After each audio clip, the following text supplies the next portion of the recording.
Bueno, ahora les voy a compartir pantalla, pero con los datos del examen. Vamos a ver aquí. Eh, bien, voy a ir acá al examen. Le vuelvo a decir compartir, pero vamos a ir ahí.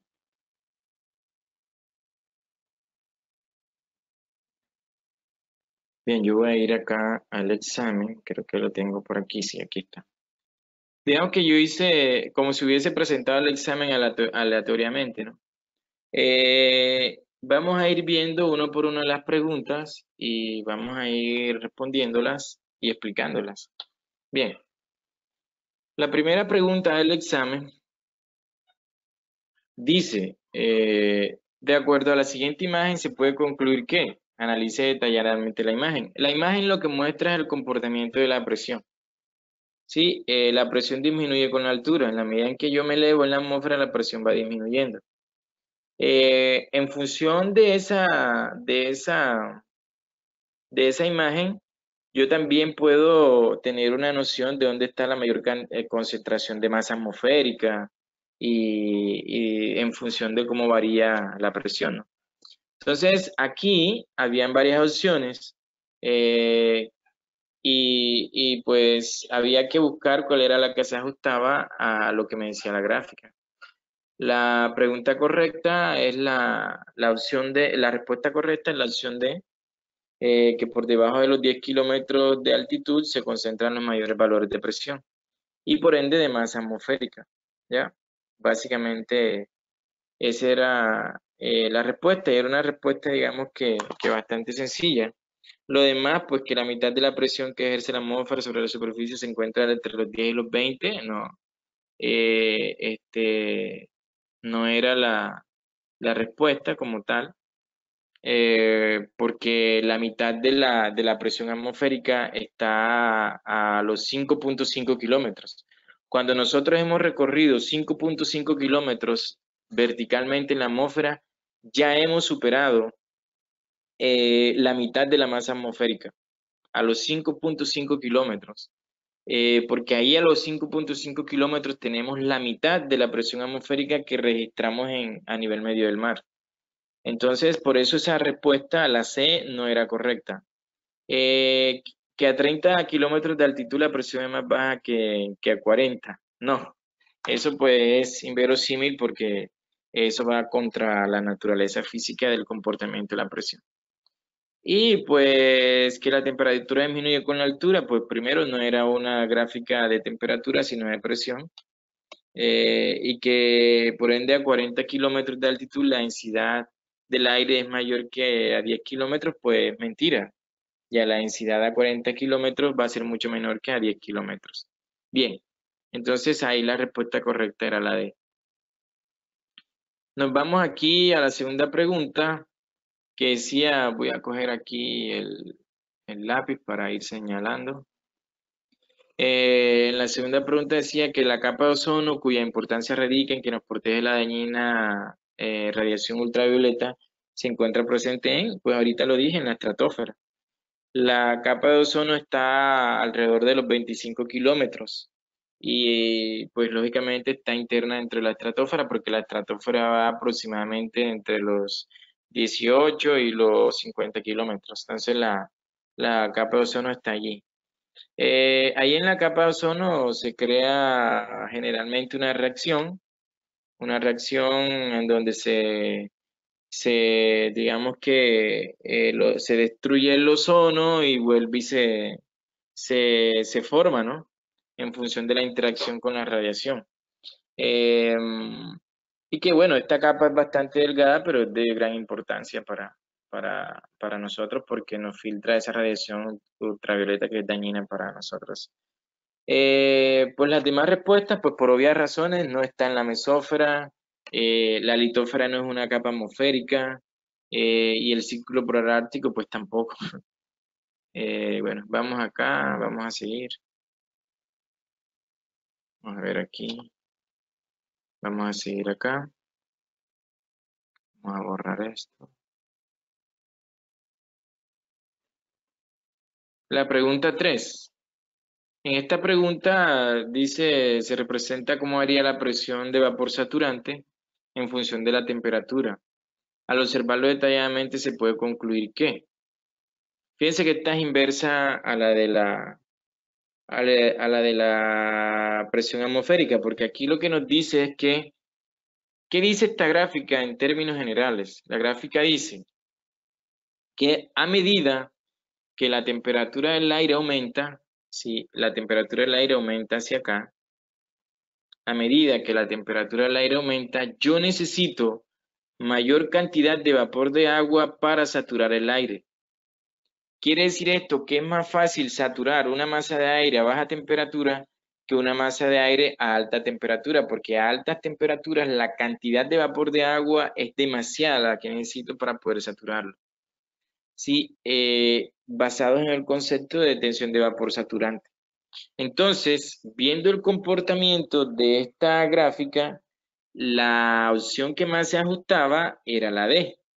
¿Por qué? Entre más fría, si yo estoy viendo en la gráfica que entre más cálida necesito más vapor de agua, quiere decir que entre más fría necesito menos. ¿Ya? Entonces, que entre más fría esté una masa de aire, menor será la cantidad de vapor necesaria para llegar a la saturación. Las otras opciones, pues no se ajustan. Si vamos a la A, que por debajo de los 10 kilómetros de altitud se concentran los mayores valores de presión, no estamos hablando de ese caso. Aquí es valores de tensión de vapor. Ahora, les explico qué es la tensión de vapor. La tensión de vapor es la presión parcial que ejerce el vapor de agua por unidad de superficie. ¿Qué quiere decir eso? Siempre cuando yo hablo del aire, el aire es una mezcla de gases. Dentro de esa mezcla de gases, siempre, por lo general, está el vapor de agua, en mayor o menor medida. Entonces, lo que yo hago teóricamente es aislar el vapor de agua y medirle solamente la contribución de él a la presión atmosférica. Eso se llama tensión de vapor. Ahora, cuando yo hablo de tensión de vapor saturante, es la tensión de vapor del aire saturado, ¿sí? Tensión de vapor, la presión que ejerce el aire por unidad de superficie dentro de una columna de aire. Tensión de vapor saturante, la presión que ejerce el vapor de agua dentro de una columna de aire saturado. Eso es la diferenciación. Entonces, yo aquí estoy teniendo aquí en la vertical, estoy teniendo los valores de presión, de tensión o presión de vapor saturante y acá la temperatura. Y me dice, hombre, entre mayor es la temperatura, yo necesito más vapor de agua para saturar el aire. ¿Ya? Es decir, a mayor temperatura el aire, digamos que tiene una mayor capacidad de retención de vapor de agua. Listo. La opción B dice que la humedad relativa aumenta cuando la temperatura del aire es mayor. Bueno, aquí, la humedad relativa aumenta cuando la temperatura del aire es mayor debido a que este tiene mayor capacidad de retención de vapor de agua.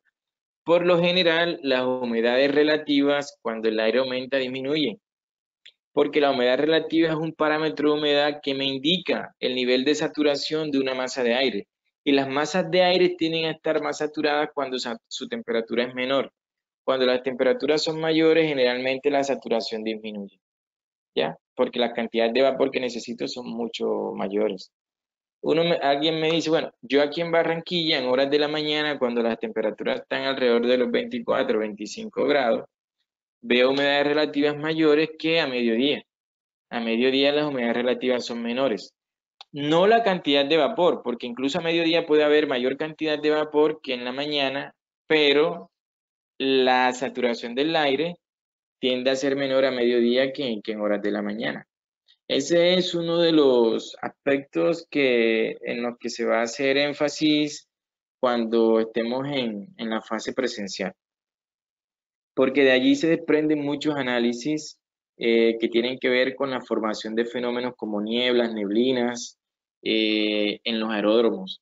Entonces nosotros tenemos que tener estos conceptos muy claros para poder interpretar esos cambios y para que el reporte meteorológico que yo genero sea una interpretación de la realidad meteorológica del aeródromo. Bien, vamos a borrar acá. Profesor, buenas. Sí, podría explicar nuevamente la humedad relativa. La humedad relativa. Listo, yo te voy a hacer un dibujo aquí. No va a estar bonito el dibujo, pero espero que... Resulta que yo tengo aquí un recipiente. Y acá tengo otro. Sí me están viendo, ¿verdad? Bien. Recipiente 1, recipiente 2. ¿Tú te llamas cómo? ¿Quién me José hizo la Luis. pregunta? José Luis. José Luis. Sí. Listo, bueno, José Luis. Resulta que tú ¿de dónde eres? Yo soy de Valledupar, profesor. Listo, tú eres de Valledupar, eres de acá de la costa. Resulta que tú Sí, estás señor. en tu casa un día y tu tía María va para tu casa. Tu tía María le dice a tu mamá que ella en 2 horas va a la casa. Y resulta que tu mamá no se esperaba la visita. Entonces, ella te dice, oye, José Luis, ¿qué le brindamos a tu tía? Tú le dices, mami, ahí en la nevera hay una guayaba, vamos a hacerle un jugo de guayaba. Entonces, tu mamá te dice, ve a la tienda y cómprate 1 libra de azúcar, porque no hay azúcar. Entonces, listo, tú vas a la tienda y compras 1 libra de azúcar. Vas a hacer el mandado, como decimos acá. Listo, entonces Sí, claro. tú vas a la tienda y compras 1 libra de azúcar y en esta extensión del recipiente, este es el recipiente, déjame mirar aquí algo. Ese es el recipiente, quiero coger el color de la pluma, eso. Vamos a ponerle. Espérate, pluma. Y acá, color de pluma, azul. Bien. Entonces, tú vas a la tienda y compras azúcar y el nivel al que llega el azúcar en el recipiente es este, ¿sí? Hasta ahí llegó, hasta este nivel, ahí. Sí, Sí. ese es lo que ocupó la cantidad de azúcar que tú compraste. 1 libra de azúcar llegó hasta ese nivel del recipiente. Listo, la tía María llegó, le dieron un jugo de guayaba, se sentó, hablaron de todo, se fue la tía María. Resulta que la tía María quedó con la idea de que bacano conversar ya en tu casa y al día siguiente convida a otras 2 tías, o sea, 2 hermanas y hasta unos sobrinos y se van otra vez para tu casa. Entonces ya al segundo día tu mamá dice, señora, ¿y hoy qué hacemos? Entonces tú le dices, mami, ahí lo que hay es unos tomates de árbol y resulta que hacen jugo de tomate de árbol, pero entonces se había acabado el azúcar y te mandan al segundo día a la tienda otra vez. Y como va más gente, ya no, tu mamá te manda a comprar no 1 libra, sino 2, ya. Y tú vas y compras 2 libras. Pero allí tú dices, hey, mami, llevas un recipiente más grande. Porque tú dices, si compró 1 libra en el recipiente anterior, casi lo llena, yo me voy a llevar un recipiente más grande. Y llevas este recipiente. Y este recipiente compras 2 libras de azúcar y el nivel llega hasta ahí. ¿Ya? 2 libras de azúcar. 2 libras de azúcar. Bien, voy a hacer una pregunta. ¿Cuál de los dos recipientes, el del día 1, el del día 2, está más lleno? ¿Cuál de El los del dos día, está más lleno? El del primer día, ¿verdad? el día Está más 1, sí. lleno. Ojo, la capacidad de ese recipiente está casi copada, ¿verdad? La capacidad de ese recipiente está casi copada. Ahora, segunda pregunta, ¿en cuál de los dos recipientes hay mayor cantidad de azúcar? En el 2. En el 2, ¿verdad? En el 2 hay mayor cantidad de azúcar. Sin embargo, todavía ese recipiente tiene mucha capacidad para seguir recibiendo azúcar, ¿verdad? Sí. Bien, eso es lo que pasa con la humedad relativa. La humedad relativa me indica el nivel de saturación de una masa de aire. Si yo aquí hago una analogía entre saturación y llenura, si puedo llamarlo así, ¿sí? Entre saturación y capacidad, yo puedo decir que está más saturado el recipiente 1 que el recipiente 2, ¿verdad? Está más saturado porque está casi lleno, o sea, casi toda la capacidad del recipiente 1 está llena, a pesar de que hay menor cantidad de azúcar. En el recipiente 2 hay más cantidad de azúcar, pero como tiene una capacidad mayor, no está tan lleno. ¿En cuál de Ok. los dos, si los recipientes fueran masas de aire y el azúcar fuera el vapor de agua, cuál de los dos está más saturado? ¿El aire 1 o el aire 2? En el uno Exacto. Es decir, ese tiene mayor humedad relativa. tiene mayor humedad Y el, relativa. y el aire 2 tiene menos humedad relativa a pesar de que tenga más vapor de agua. Esto es lo que pasa, por ejemplo, en el 1, es lo que sucede en las mañanas, que como la temperatura del aire es menor, la capacidad del aire es menor para contener vapor de agua, por lo tanto, teniendo menos cantidad de vapor, termina más saturado. Pero en la Más tarde, saturado. cuando las temperaturas son mayores, el aire tiene su capacidad aumenta y a pesar de que puede tener más vapor de agua, la saturación queda muy lejos. Ya cuando tenemos, por ejemplo, 32, 33, 34 grados, saturar el aire es imposible prácticamente. Ya. En cambio, cuando el aire tiene temperaturas hablando acá de las temperaturas de la costa de 22, 23, 24 grados, por la cantidad de vapor que hay acá en la costa es más fácil saturarlo. Es decir, lo podemos saturar más fácil porque su capacidad es menor. Es decir, puedo llenar más fácil un recipiente más pequeño que un recipiente más grande. ¿Ya? Es Ok. lo que, la humedad relativa, eso es lo que intenta darnos de explicar. Por eso, la humedad relativa siempre se da en porcentaje.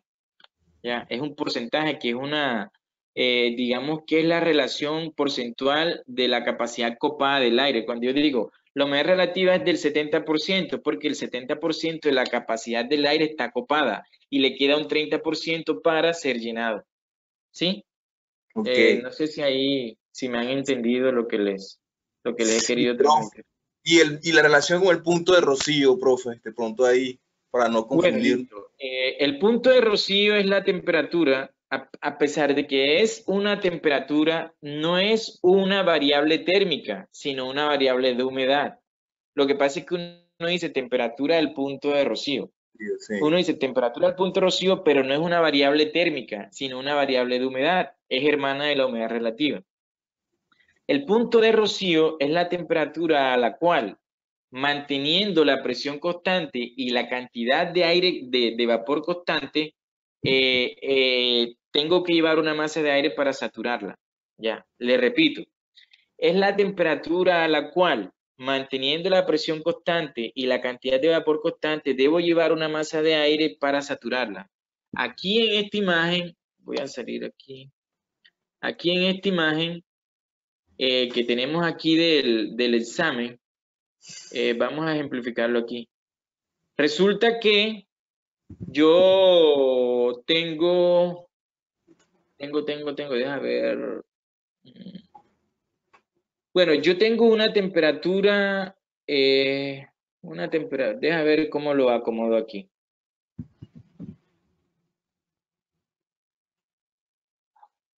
Yo tengo una temperatura de 35 grados aquí, ¿sí? Esa es la temperatura ambiente. Eh, a esa temperatura, a esa temperatura, yo necesito una cantidad de vapor de agua bastante significativa para llegar a la saturación, ¿sí? Para llegar a la saturación. En ese momento, la masa de aire no está saturada, ¿sí? No está saturada. Entonces me dicen, hombre, si la cantidad de vapor permanece constante y la presión también, porque esa es una condición necesaria, el punto de rocío es una variable una magnitud conservativa de las masas de aire. Entonces nos dicen, si la cantidad de vapor permanece constante y la presión también, si tú disminuyes la temperatura o llevas la masa de aire de 35 grados a 20, entonces se saturará. ¿Ya? Esa temperatura a la cual se satura la masa de aire es el punto de rocío. Dice, 3 procesos a través de los cuales entra el agua a la atmósfera, ya se los expliqué, ¿verdad? Ya se los expliqué con las diapositivas: sublimación, que es el proceso a través del cual entra el agua al interactuar la atmósfera con la criósfera; la evaporación, cuando interactúa la atmósfera con la hidrósfera; y la transpiración, cuando lo hace con la biosfera. Bien. La pregunta 5, en la troposfera el comportamiento normal de la temperatura disminuye con la altura. También se los dije en la presentación. La temperatura disminuye con la altura. Aunque en ocasiones hay ¿cómo les digo? Ciertas regiones en la troposfera, ciertas porciones de la troposfera en donde la temperatura, en vez de disminuir, aumenta con la altura. Y a eso le llamamos inversiones térmicas, ¿ya? Es decir, que se invierte el comportamiento normal de la disminución de temperatura. Por ejemplo, cuando tenemos formaciones de nieblas y de neblinas en superficie, se está dando un proceso de inversión térmica, ¿ya? Eso con el tiempo ustedes lo van a manejar también. Se considera que el aire está conformado por 3 elementos fundamentales, también lo hablamos, que es la composición de la atmósfera. Aquí pues el que hizo este examen se equivocó, que fui yo. Yo fui el que preparé el examen y cuando lo resolví hasta me equivoqué. Listo. Entonces aquí la respuesta correcta es la B, ¿sí? Que es agua en cualquiera de sus 3 estados, una mezcla de gases y aerosol atmosférico. Esos son los componentes de la atmósfera. La pregunta 7. De las siguientes afirmaciones, ¿cuál considera usted que es la correcta? Afirmación A. La mayor incidencia de los rayos solares en latitudes medias genera que en esta zona se presenten temperaturas superiores. De salida está mal, porque la mayor incidencia de los rayos solares no se da en latitudes medias, sino en latitudes ecuatoriales. B. Los procesos termodinámicos se incrementan y se hacen más vigorosos con el aumento de la latitud. No, señor. Los procesos termodinámicos más vigorosos están en el ecuador, porque en el ecuador es donde se perciben digamos que los rayos solares con mayor perpendicularidad. Por eso en el ecuador siempre hay superávit energético, mientras que en latitudes medias y en latitudes altas hay déficit energético. C. A nivel medio del mar, el aire de las zonas polares es menos denso que el aire de las zonas ecuatoriales y tropicales. Es falso, primero porque siempre que nosotros vamos a analizar la relación aire-frío, aire cálido, siempre hay que tener en cuenta bajo qué condiciones estamos haciendo ese análisis.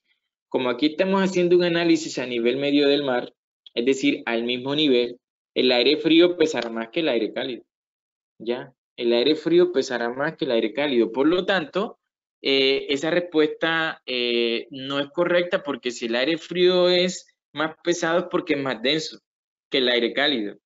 Entonces, a nivel medio del mar, el aire de las zonas polares es más denso, no menos denso que el de las zonas ecuatoriales. Ojo, teniendo en cuenta que es a nivel medio del mar. Ya si no fuera a nivel medio del mar, sino que uno fuera a nivel medio del mar y el otro fuera por allá a 2.600 metros de altitud, ya la cosa cambia.